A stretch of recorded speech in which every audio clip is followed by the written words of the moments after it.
What do we think the parlay legs are going to be here? Because I feel like we have some really good candidates. I say we go Rams -4. We go Cooper Kupp over his receiving prop and Kyren Williams over his rushing prop. Or if you want to go carries prop, touches prop for Kyren Williams, I'm not opposed to that either. I know you like that too.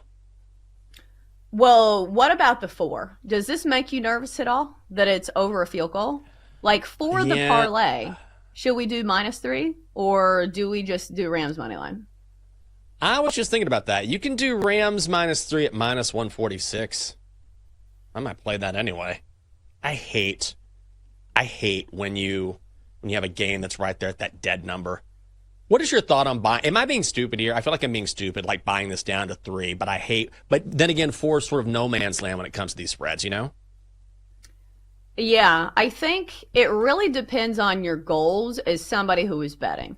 Because I have been taught by handicappers who bet for a living that you're not supposed to buy points in the NFL just because over time the juice will get you. Like if you're playing a lot of -145s and a lot of -130s, you have to win at a higher clip than somebody who is playing normal standard juice, -110, whatever. And the opposite is also true. If you're playing plus money, you don't have to win at a higher rate to come out even as opposed to those people laying the juice. So we're not like, transparency check. We are not people who our income is solely based on betting on these games. And I think most people know that. But, if you are betting for entertainment and you just want to win, you can bet whatever you want. But if you do like the Rams in a big way, like maybe you just lay the 4. But when it comes to parlays, that's when I'm more conservative. I get that.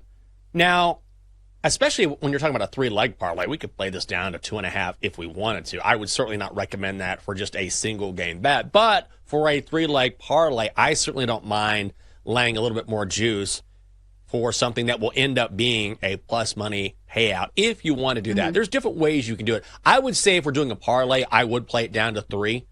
We don't have to do 2.5. But then again, I think the Rams can easily cover the 4. You can talk me into anything, Chelsa. Matt just put in the chat a pretty good option. Rams -2.5. Kyren Williams, 80+ rush yards. Cooper Kupp, 70+ receiving yards. That is plus 275. I think that's a pretty good look. I like that. Let's do that. Let's make that our parlay. Yeah. We're due. Let's win it. Let's win it. We're due.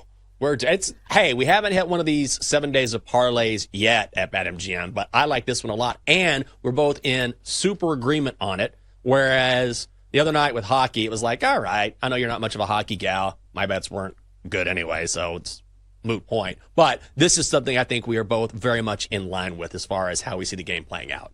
This spread has moved up from Syracuse -1.5. Do you have a pick or do you care at all about the Boca Raton Bowl? I don't think it's a matter of caring, but the way that bowl season has gone thus far, it makes me very worried to bet on any of these games. Because look at the way some of these games have unfolded. Because you look at the transfer portal and you say, okay, this team's down to their third string quarterback. One would think that this team is not going to win. Hasn't been the case. We have seen some teams kind of come out of nowhere. I can't remember if it was 2 days ago or the day before when Ohio was playing. I think it was over the weekend. And I looked up at the gym and I said, isn't Ohio down their like star quarterback and all these players? But guess who was winning that game? Ohio. I don't even remember who they were playing. Maybe it was Georgia Southern or somebody. But still, it makes me worried to bet on these bowl games. However, in this one, I think I would take the points because, just from a strategy standpoint, if you're expecting chaos, wouldn't you just immediately lean towards the underdog side here? So I think that you get a little bit of a home field advantage. Not exactly, but still, South Florida playing a lot closer to home.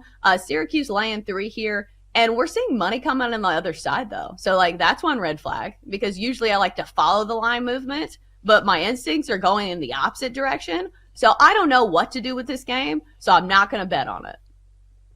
South Florida money line. Let's go. Plus 120. That's the call. I've read this stat a few times now, which is sort of amazing to me. And who knows what's going to happen because you're right. Bowl season has just been bonkers all over the place. Syracuse is starting Braden Davis at quarterback.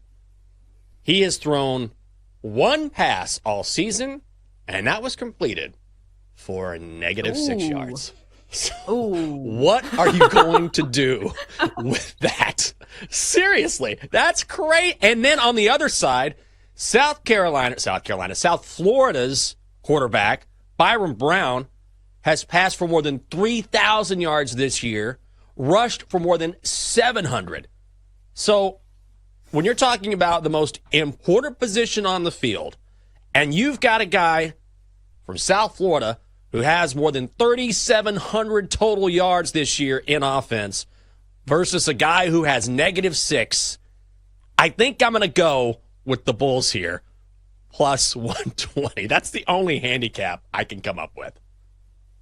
Well, then what's going on with this line movement? Even though I'm seeing where it opened, 4.5. Syracuse laying 4.5. Maybe we've seen some like waffling back and forth because I'm seeing at one point it was 1.5. So I don't know.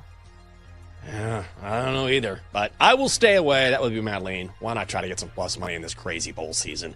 So, Chris, this is fascinating to me because we all know Mike Tomlin's reputation. But when you've been there so long, how much of this is he's certainly one of the better coaches in the NFL, no question about it. How much of this is he's not doing a good job with the pieces that he has versus maybe this team, maybe this squad needs a new voice? Because you do hear that from time to time. At some point, you got to move on and just have a different narrative, a different voice, a different way of doing things. Yeah, we're both hockey fans, Jenks, so we know what it's in hockey. Every time a power play fails 3 times in a row, they fire a head coach, right? And they move on to someone new because they want to try and spark the boys, right? Well, this has gone on for a while now where if the Steelers don't win a playoff game this January, it will be the longest drought without a playoff victory in the Super Bowl era for the Pittsburgh Steelers. And that's one thing that's been lost in all of this, I think. We argue a lot here in Pittsburgh about the local perspective on Mike Tomlin versus the national perspective on Mike Tomlin. I think people are starting to realize that, hey, maybe his voice just isn't getting through to some of these guys anymore. He came into the league, a young, fiery head coach, right, who was similar in age to some of the guys in his locker room. Well, it's been over 15 years now, and a lot of these guys that he's coaching are the same age as his kids. And maybe he just doesn't get through to them the same way. He doesn't get through to George Pickens the same way he got through to, say, Antonio Brown or Le'Veon Bell back in the day. And so, yeah, there's a big question about whether that voice has grown stale. And it's, the Eagles moved on from Andy Reid at one point in their franchise's history, and it seemed to work out all right for them. They still managed to win a Super Bowl a few years later and go to a couple more.